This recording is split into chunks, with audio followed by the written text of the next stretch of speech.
मोदी सरकार के राज में दो शब्द बहुत चर्चित हुए हैं, देशद्रोह और देशभक्ति। ऐसा इसलिए क्योंकि जो भी सरकार की वाहवाही करेगा उसे देशभक्त बोला जाएगा और जो सरकार से सवाल करेगा उसे देशद्रोही तक बोल दिया जाता है, उस पर केस लाद दिया जाता है या उसके फ़ोन की निगरानी तक कराई जाती है। ऐसा मैं इसलिए बता रही हूँ क्योंकि कल ही एक बड़ी खबर आई है कि इजराइल से एक एनएसओ ग्रुप है जिसने तमाम एक पेगासस स्पाईवेयर का इस्तेमाल करके भारत के तमाम नागरिकों के फ़ोन की टैपिंग की है, उन पे निगरानी बनाई है और इसमें बहुत सारे लोग शामिल हैं। 40 से अधिक पत्रकार शामिल हैं। इसमें प्रधानमंत्री नरेंद्र मोदी के खुद के 2 मंत्री शामिल हैं। उसके अलावा जो विपक्षी नेता हैं, सामाजिक कार्यकर्ता हैं, वो भी शामिल हैं। तो इससे हमें पता चलता है कि अगर कोई भी सवाल करेगा तो उनके ऊपर निगरानी रखी जाएगी। ऐसा मैं इसलिए कह रही हूँ क्योंकि आरोप सीधा सीधा सरकार पे लग रहे हैं। भले ही इजराइल की जो फर्म है उसने निगरानी रखी हो, लेकिन आरोप सरकार पे लग रहे हैं क्योंकि इस फर्म का दावा है कि वो उसके जो क्लाइंट्स है जिनके लिए काम करती है, अपनी टेक्नोलॉजी का इस्तेमाल करती है, वो सिर्फ सरकारों के लिए करती है, अलग अलग देश की सरकारों के लिए।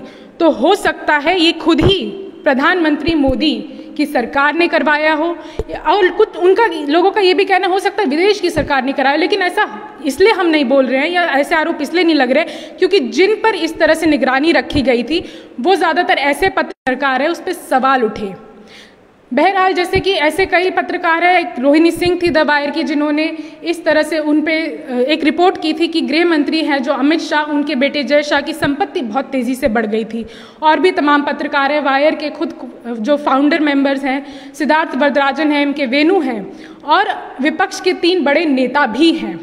तो इसलिए सरकार पे सीधे सीधे सवाल उठ रहे हैं। आज संसद सत्र भी था जिसमें जो सारे हमारे विपक्षी नेता हैं इस देश के, उन्होंने भी सरकार पर सवाल उठाए हैं। उन्होंने भी उनसे पूछा है कि अगर आपका ये दावा है कि आपने इस तरह से उनके ऊपर किसी तरह की कार्रवाई नहीं कराई, निगरानी नहीं रखवाई है पत्रकारों पर, तो आप ये बताइए कि आप उनके खिलाफ क्या एक्शन लेंगे। मैंने शुरुआत में देशद्रोह और देशभक्ति की जो शब्द का इस्तेमाल किया था, मैं वो भी बता दूं कि क्यों इसका इस्तेमाल किया गया था। क्योंकि अगर प्रधानमंत्री नरेंद्र मोदी और उनकी सरकार कहते हैं कि वो देशभक्त हैं, तो अगर कोई विदेश कि जो इजराइल है, विदेशी जो देश है, उसका कोई ग्रुप अगर आपके देश की नागरिकों पर किसी तरह से कोई निगरानी करता है तो ये सरकार का फर्ज बनता है उनके खिलाफ कड़े एक्शन लेने का। ये सरकार का फर्ज बनता है कि वो देखे कि इस तरह की किसी तरह से इस्तेमाल नहीं होता। लेकिन आपको बता दें कि इस तरह से ये जो सवाल उठ रहे हैं ये पहली बार नहीं है। इससे पहले 2019 में भी व्हाट्सएप ने खुद इसी एनएसओ ग्रुप के ऊपर एक लीगल एक्शन लिया था। उसने खुद ये चेताया था इस देश के नागरिकों को कि आपका जो व्हाट्सएप के ज़रिए हमारी कुछ सिक्योरिटी लैगिंग का इस्तेमाल करते हुए इसी पेगासस जो स्पाईवेयर है इसका इस्तेमाल करके एनएसओ ग्रुप ने आपके ऊपर निगरानी की, आपके जो चैट्स हैं उनको पढ़ा है, उनको किसी तरह से अपने क्लाइंट्स को बेचा है। तो यहाँ पर मोदी सरकार पर सवाल उठ रहे हैं क्योंकि वो भी एक क्लाइंट है। एक रिपोर्ट आई थी जिसमें कहा जाता है कि जो सरकार है वो खुद इसका इस्तेमाल करती है। यहाँ पे भारत में भी उसके क्लाइंट है और अगर भारत में क्लाइंट है इसका मतलब भारत सरकार क्लाइंट है, क्योंकि सीधी सी बात है एनएसओ ग्रुप के सिर्फ वेटेड गवर्नमेंट्स यानी कि जो गवर्नमेंट्स हैं, जो सरकारें चुनी जाती हैं, वही उसके क्लाइंट्स होते हैं। अब आप देखेंगे कि इस जो पूरे स्पाईवेयर का इस्तेमाल कैसे किया जाता है। अगर आप फ़ोन का इस्तेमाल कर रहे हैं, किसी तरह से आप डेस्कटॉप या कंप्यूटर का इस्तेमाल कर रहे हैं, तो वो क्या करेगा, आपके फ़ोन में या आपके डेस्कटॉप कंप्यूटर में एक ऐसा लिंक भेज देगा जिसको आपको पता भी नहीं चला कि वो आपके फ़ोन में है, लेकिन उसके ज़रिए आपके फ़ोन को पूरा हैक कर लिया जाएगा। आप किससे बात कर रहे हैं, किसको क्या मैसेजेस भेज रहे हैं और कहाँ आ जा रहे हैं, उस पर पूरी निगरानी रखी जाएगी। लेकिन ये इसलिए हम लोग निगरानी की जो बात कर रहे हैं वो एक नई बात नहीं है। इससे पहले भी तमाम तरीक़ों से निगरानियाँ रखी गई हैं सरकारों के द्वारा।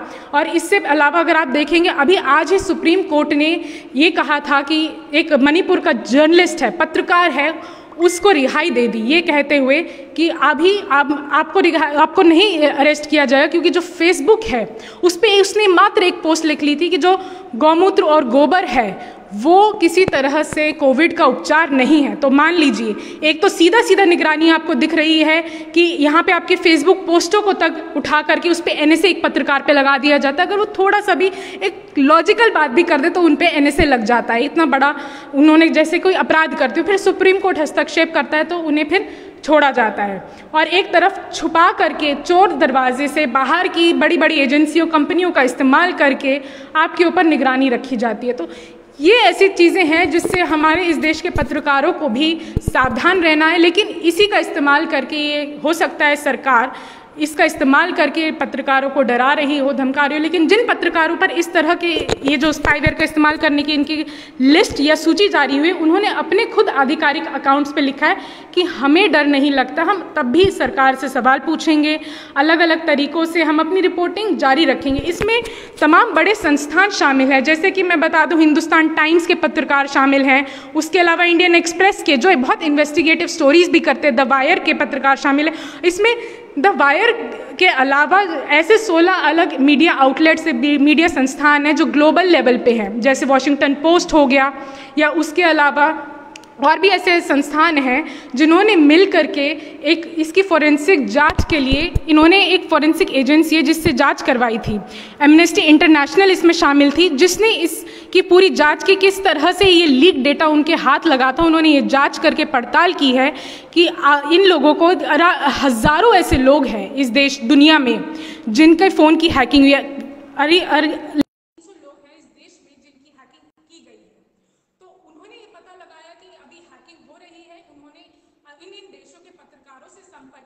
जैसे कि मैंने आपको उदाहरण के तौर पे बताया, वॉशिंगटन पोस्ट हो गया या वायर हो गया, इनसे संपर्क करके इन नंबर की जांच करवाई, ये पता लगवाया कि इस तरह से इनके संपर्क हो रहा है। तो इसमें से एक पत्रकार है रोहिणी सिंह, जो द वायर की पत्रकार है, और वो हमारे साथ अभी फेसबुक लाइव पे जुड़ भी गई हैं। मेरे को लगता है कि आपको मेरी आवाज भी आ रही होगी रोहिणी जी। तो रोहिणी, जिस तरह से मैं अभी यही बात कर रही थी अपने दर्शकों से कि किस तरह से एक इजराइल की कंपनी का एनएसओ ग्रुप का इस्तेमाल करके जो सरकार पे आरोप लग रहा है कि उन्होंने इनका इस्तेमाल करके इस देश के पत्रकारों, सामाजिक कार्यकर्ताओं, खुद उनके मिनिस्टर्स पे इनकी फोन टैपिंग की गई थी। तो अगर आप ये बता सके हमारे दर्शकों को कि आपके किस मामले में इसकी टैपिंग की गई थी, आपके फोन को हैक किया गया था। जी, आपको मैं ये सिर्फ एक ऑर्डिनरी फोन टैपिंग, ये फोन बेसिकली मीन की ज्यादा गंभीर होता है। सरकारें जो भी ये उनका है,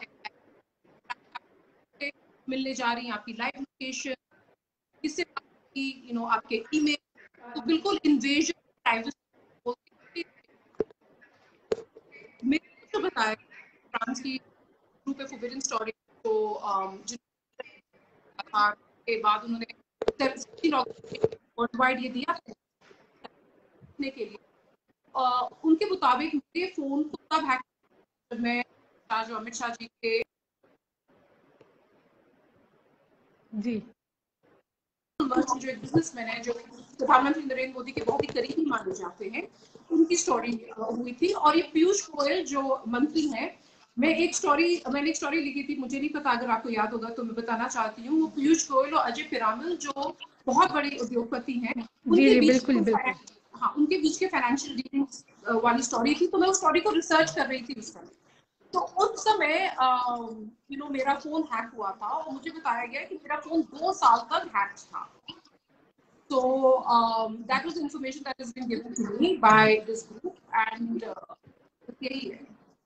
अच्छा रोहिणी, यहाँ पे जो सरकार है, जब उनसे पूछा गया तो वो बोलती हैं कि हमने किसी तरह की हैकिंग नहीं कराई। जो एनएसओ ग्रुप है जिस पे बोला गया उसने स्पाईवेयर का इस्तेमाल करके पेगासस का उसने हैकिंग की, वो बोलता है हमने हैकिंग नहीं कराई है। बहरहाल ये उन्होंने ये भी बोला कि इसका इस्तेमाल हो सकता है कि जो हमारे क्लाइंट्स है वो करे, और उनके क्लाइंट्स अगर भारत के हैं तो ऑब्वियसली वो भारत सरकार है, क्योंकि वो सिर्फ सरकार को ही अपनी सर्विस देता है, किसी प्राइवेट संस्थान को या किसी इंडिविजुअल को नहीं देता।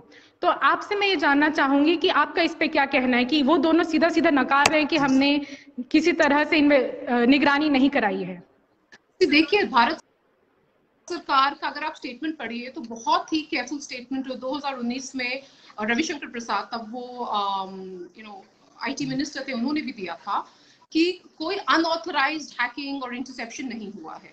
तो हम भी कहाँ बोल रहे हैं, कोई नहीं बोल रहा कि अनऑथराइज्ड हुआ, क्या ऑथराइज था? अब सरकार को ये बताना चाहिए, क्या सरकार ने हैकिंग करी? उसके पहले सरकार को हमें ये भी बताना चाहिए कि इजराइल से उन्होंने पेगासस सॉफ्टवेयर खरीदा या नहीं खरीदा। अभी तक सरकार से कोई क्लियर आंसर नहीं है तानिया इस विषय पर कि हाँ और ना। इट्स अ सिंपल क्वेश्चन, आपने खरीदा यस या आपने नहीं खरीदा? तो पहले सरकार को वो क्लैरिफाई करना चाहिए। जैसा आपने बोला पेगासस का सॉफ्टवेयर सिर्फ वेटेड गवर्नमेंट्स को बेचा जाता है, तो अगर भारत सरकार ने पेगासस का सॉफ्टवेयर नहीं खरीदा, उसके बाद ये सब हैकिंग्स हुई जो कंफर्म हुई है लेबोरेटरीज इन फ्रांस और अब्रॉड में, लोगों के फोन्स फोरेंसिकली जब एनालाइज हुए थे, तब ये तो बहुत बड़ा मुद्दा हो जाता है और बहुत अच्छा, इनको ये बोलते हैं कि ये इंटरनेशनल कॉन्स्पिरेसी है, क्योंकि सिर्फ भारत की बात नहीं है, बाहर के भी जो वॉशिंगटन पोस्ट से लेके और अन्य ऐसे संस्थान हैं मीडिया के, उन्होंने भी इसमें बायर के साथ इसके ऊपर साथ में काम किया था, एमनेस्टी इंटरनेशनल के साथ मेरे ख्याल से। तो आप बताइए कि क्या ये इंटरनेशनल कॉन्स्पिरेसी है जिसमें आपको बोला जा रहा है कि आप शामिल हुए हैं? देखिए तानिया, अगर आप ये देखिए, इस सरकार का एक ही गंभीर से गंभीर विफलताओं को नॉर्मल बना के खारिज करना, और वो कैसे करते हैं? आइदर एक कंस्पिरेसी होती है, हाथरस में रेप हुआ वो भी इंटरनेशनल कंस्पिरेसी थी, आज दिल्ली में इतनी बारिश हो रही है शायद वो भी इंटरनेशनल कंस्पिरेसी हो सकती है, और ये जो हैकिंग का इशू है जो वर्ल्ड वाइड सबने कहा कि कितनी गवर्नमेंट्स ने करा, लेकिन भारत की अगर इंटरनेशनल कंस्पिरेसी है, और मुझे फ्रेंकली स्पीकिंग सरप्राइज नहीं होगा कि हजरतगंज थाने पे मुकदमा भी ये लोग फाइल कर दें अगेंस्ट वॉशिंगटन पोस्ट, गार्डियन, लमॉन की इंटरनेशनल कंस्पिरेसी हो रही है भारत को बदनाम करने के लिए। तो ये मेरे को लगता है सरकार हमेशा अपनी विफलताओं को छुपाने के लिए आइदर दिखाना चाहती है कि ये सब बातें बहुत सामान्य है, हैकिंग तो पहले भी होती थी, इतना कौन सा बड़ा इशू है, हैकिंग तो होती थी पहले, मतलब हैकिंग तो नहीं होती थी बट तो होती थी, या और देखिए फिल्म्स है शायद आपने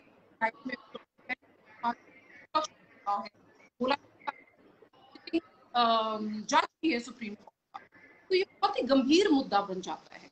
और अच्छा, एक और सवाल मैं आपसे पूछना चाहती हूँ, जैसे आपने अपने आधिकारिक अकाउंट पे ट्विटर पे ये भी लिखा है, कई आपने दूसरे अन्य पत्रकारों को भी टारगेट करते उनसे भी सवाल पूछे हैं कि ऐसे भी कुछ पत्रकार है जो इतना बड़ा खुलासा हो जाता है उसके बावजूद भी सरकार के साथ मतलब खड़े रहेंगे, वो कुछ नहीं सवाल करेंगे या चुप रहेंगे अलग तरीके से। और एएनआई का जो एक ट्वीट है, उन्होंने जो ये एनएसओ ग्रुप ने अपनी जो सफाई दी है उसको शेयर करते आपने भी लिखा है कि ये उनके मैदान में उनका समर्थन कर रहे हैं, मतलब एएनआई पे भी आपने सवाल उठाए। तो आप ऐसे पत्रकारों को बताइए कि एक आप पत्रकार हैं जो आप बोल रहे हैं कि सरकार हम पे सर्विलेंस करे, और कुछ ऐसे पत्रकार हैं उनका क्या फायदा है कि वो सरकार के पक्ष की बातें ही रखते हैं, क्योंकि हमने तो ये सुना है कि जो पत्रकार है, जो मीडिया है, वो लोकतंत्र का चौथा स्तंभ होता है, तो उसे तो सरकार से सवाल करना चाहिए। ऑफ कोर्स, और सरकार से सवाल करना मीडिया का काम है, और अनफॉर्चुनेटली नोएडा में ऐसे कुछ चैनल्स हैं, मैं और वो तो कंट्री की मीडिया नहीं बोलूंगी जैसे आप लोग करते हैं, आप लोग हमेशा सवाल उठाते हैं, इतने सारे रीजनल नेटवर्क्स हैं, पोर्टल्स हैं जो सरकार करते हैं, पहले भी हम करते थे 2014 के पहले और अब भी कर रहे हैं, लेकिन नोएडा के काफी चैनल्स जो नहीं। लेकिन मुझे जो बहुत ही आश्चर्य की ये बात लगती है तानिया कि यहाँ ऐसे जर्नलिस्ट हैं जो सरकार के बहुत करीब हैं और उनकी भी हैकिंग हुई, और वो जो विक्टिम है वो खुद बोलना भी नहीं चाहता मैं विक्टिम हूँ। तो इससे क्या मैसेज जाता है? इससे यही उनके पक्ष के लोगों का भी हैक हो रहा है, मतलब आपका इतना स्पाइनलेस हो गए कि आपके साथ इतना बड़ा क्राइम हो गया है और आप अपने बारे में ही नहीं बोल सकते, और जो journalist can not stand for himself, अपने लिए जो आवाज नहीं उठा सकता है, वो दूसरों के लिए क्या करेगा? और अगर इन जर्नलिस्ट को लगता है कि सरकार ने नहीं हैकिंग करी है, तो उनको, क्योंकि वो सरकार के इतने करीबी हैं, उनको सरकार से गुजारिश करनी चाहिए कि आप इंक्वायरी कराइए, पता कराइए किसने, कौन से कंट्री ने, कौन से। जी, यही मैं सवाल पूछ रही थी। अगर सरकार बोल रही है कि हमने नहीं हैकिंग कराई है और सरकार बोलती है देशभक्त सरकार है, तो अगर उनके देश के नागरिकों का फोन हैक होता है, फोन टैप होता है, जिस भी आप टेक्निकल टर्म का इस्तेमाल करें, तो उस पे सरकार को उनके खिलाफ एक्शन लेना चाहिए। एक और सवाल ये है कि आज संसद सत्र शुरू हुआ है, तो उसमें 400 के कुछ पत्रकार लगभग जाते हैं, 60 को ही अंदर जाने दिया जाता है। तो ऐसे चुन चुन के पत्रकारों को संसद सत्र क्यों अटेंड करने की इजाजत मिलती है, बाकियों को क्यों नहीं? भले ही स्पीकर ने अपनी तरफ से एक बात भी जारी की थी कि अभी सबके कार्ड बन जाएंगे, लेकिन इस मुद्दे में आप क्या देखती हैं? देखिए, ये जो विषय है मुझे सरप्राइज नहीं करता। प्रेस कॉन्फ्रेंस में कौन बुलाया जाता है? प्रधानमंत्री ने एक प्रेस कॉन्फ्रेंस नहीं करा है, 8 साल हो गए हैं। वो ही doesn't like to answer questions, right? उनके मंत्री भी सवाल आंसर करना उनको पसंद नहीं आता। उनके प्रेस कॉन्फ्रेंस में आप क्या सवाल पूछ सकते हैं ये भी प्री डिसाइडेड होता है। पार्लियामेंट में कौन जा सकता है, कौन कवर कर सकता है, अब ये भी डिसाइड कर रहे हैं। और इस सिचुएशन पे भी अगर जर्नलिस्ट ऑर्गेनाइजेशन, तो मुझे बहुत खुशी हुई है कि प्रेस काउंसिल ऑफ इंडिया ने इस पे इतना स्ट्रॉन्ग स्टैंड लिया, प्रेस क्लब ऑफ इंडिया ने, और करना भी चाहिए। और अगर इस सिचुएशन में जर्नलिस्ट अभी कुछ नहीं बोले, देखिए मीडिया तो, और डेली मीडिया अगर मैं देखूं, मैं उसके बारे में बात करूं, इंडिया में तो लगभग खत्म हो गई है, क्रेडिबिलिटी भी काफी चली गई है। लेकिन अगर इस इशू पर भी अगर पत्रकार नहीं बोले कि संसद में journalist have a right to be in parliament, और अगर वो राइट भी इनसे, हम लोगों से लिया जा रहा है, तो ये तो बहुत ही चिंताजनक बात है। अच्छा, आपने नोएडा के पत्रकारों की बात की, तो ज्यादातर ये नोएडा के यानी टीवी के जो पत्रकार हैं, जो टीवी मीडिया में काम करते हैं, हमेशा हीरोइक इमेज बनाते हैं सरकार की। तो वो हमेशा उनको बचाव करने के लिए पहले खड़े हो जाते हैं, इससे पहले कि उनके प्रवक्ता आके कुछ बोले। बड़े बड़े टेम्पलेट्स बनाए जाते हैं। तो ऐसा क्या है कि जो पत्रकारिता की जो रीढ़ है वो कहाँ से ये खत्म हो रही है, इसकी वजह क्या है? देखिए, ये नोएडा में तो टीवी में तो मुझे जो स्टूडियोज में बैठते वो पत्रकार नहीं, वो एंकर्स होते।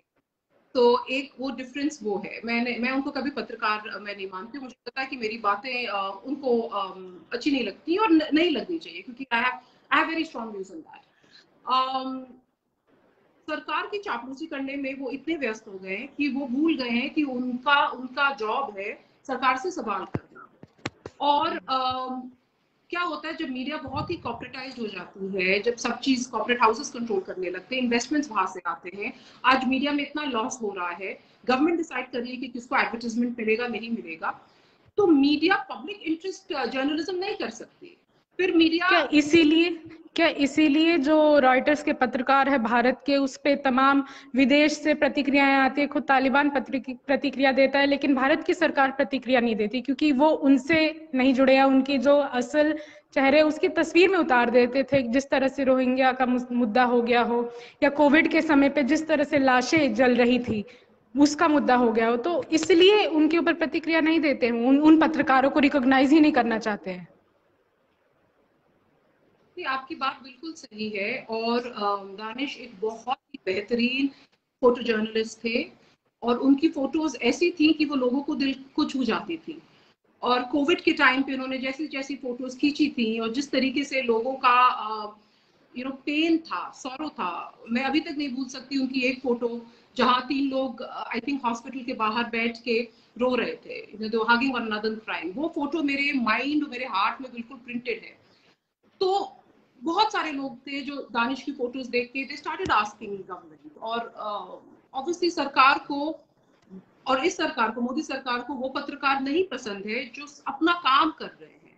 दानिश का काम था फोटो लेना, और अब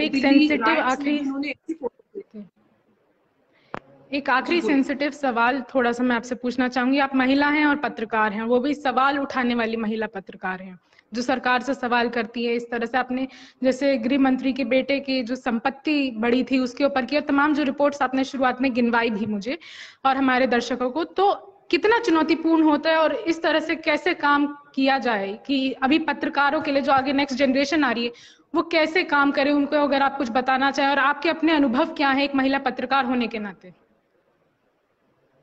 देखिए, not just journalism, any field में महिलाओं के लिए काफी मुश्किल होता होगा।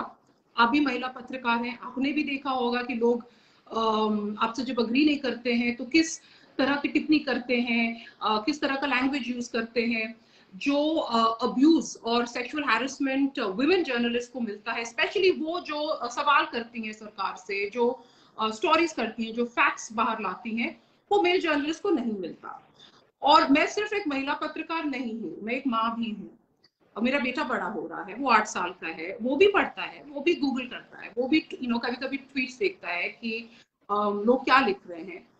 तो उसको भी मुझे एक्सप्लेन करना पड़ता है कि बेटा डोंट फील बैड, बहुत सारे लोग बहुत सारी चीजें बोलेंगे, but you know the truth, मेरी भी फैमिली है। और इट इज नॉट इजी, आसान नहीं होता है कि कोई भी आके प्रोस्टिट्यूट बोल जाए। और ये तो सिर्फ पोलाइट चीजें हैं, यहाँ रेप थ्रेट्स आते हैं, डेथ थ्रेट्स आते हैं, सबको आते हैं। अब महिला पत्रकार छोड़िए, एक आउटस्पोकन वुमन ट्विटर में भी देख लीजिए कैसे लोग उसके पीछे पड़ते हैं। अगर उसका कोई व्यू है, कोई फोटो लगाए, आपको क्या करना चाहिए, क्या नहीं करना चाहिए, मैं क्या खा रही हूँ, मैं कौन सी ड्रिंक की फोटो लगा रही हूँ, ये मुद्दा बन जाता है लोगों को। और वो ये सब मुद्दे उठाते हैं आपके काम को डिस्क्रेडिट करने के लिए। और आई विश हमें ये करना नहीं पड़े, that we have to be strong और हम इग्नोर करें एंड वी मूव अहेड। लेकिन हम जिस टाइम पे रह रहे हैं, I don't have an option. कभी कभी तो मैंने केसेस करे हैं, लेकिन फिर मुझे बुरा भी लगता है जब जिनके अगेंस्ट केसेस करते हैं, जब उनकी वाइफ्स या उनकी मदर्स फोन करके बोलती हैं कि इससे गलती हो गई, तो मुझे बुरा भी लगता है, क्योंकि मैं समझ सकती हूँ कि महिलाओं पे क्या बीतती है। एंड इट इज एकदम आखिरी, हाँ, एक एकदम आखिरी सवाल कि प्रधानमंत्री ने एक डिजिटल इंडिया का जो नारा दिया था कि डिजिटल इंडिया करना है, सब लोगों को सोशल मीडिया पे लाना है, लेकिन सबसे ज्यादा उनसे सवाल करने वाली आवाजें सोशल मीडिया पे ही मौजूद है। तो लेकिन एक तो निगरानी साफ साफ, मैं ये शुरुआत में भी दर्शकों को बता रही थी, एक तो एक चोर तरीके से ये स्पाईवेयर के जरिए निगरानी की जाती है, और एकदम साफ साफ तरीके से निगरानी होती है, सर्विलेंस, ये भी निगरानी मानी जाएगी। कि जैसे अभी सुप्रीम कोर्ट ने एक मणिपुर के पत्रकार है उनको रिहा करने के लिए कहा, क्यों? उन्होंने सिर्फ फेसबुक पे इतना लिख दिया था अपनी पोस्ट में कि जो गौमूत्र है और गोबर है उससे कोविड का उपचार नहीं होता है। तो इस तरह से निगरानी की जाती है, तो उनका डिजिटल इंडिया कितना साकार होता हुआ आपको दिख रहा है बतौर पत्रकार?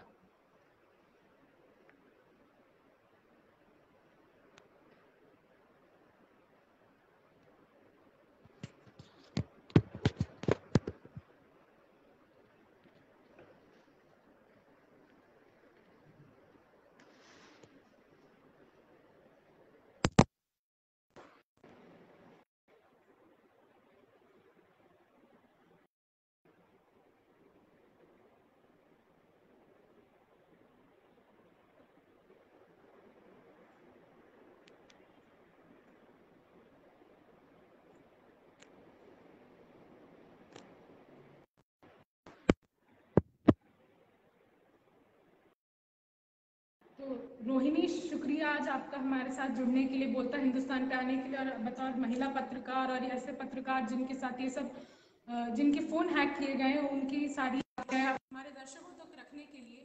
तो हम भी बोलता हिंदुस्तान के जो दर्शक है उन्हें भी बता दें कि हम लोग भी इसी तरह से लगातार अपना काम करते रहेंगे और आप तक खबरें पहुँचाते रहेंगे। जुड़े रहिए बोलता हिंदुस्तान के साथ।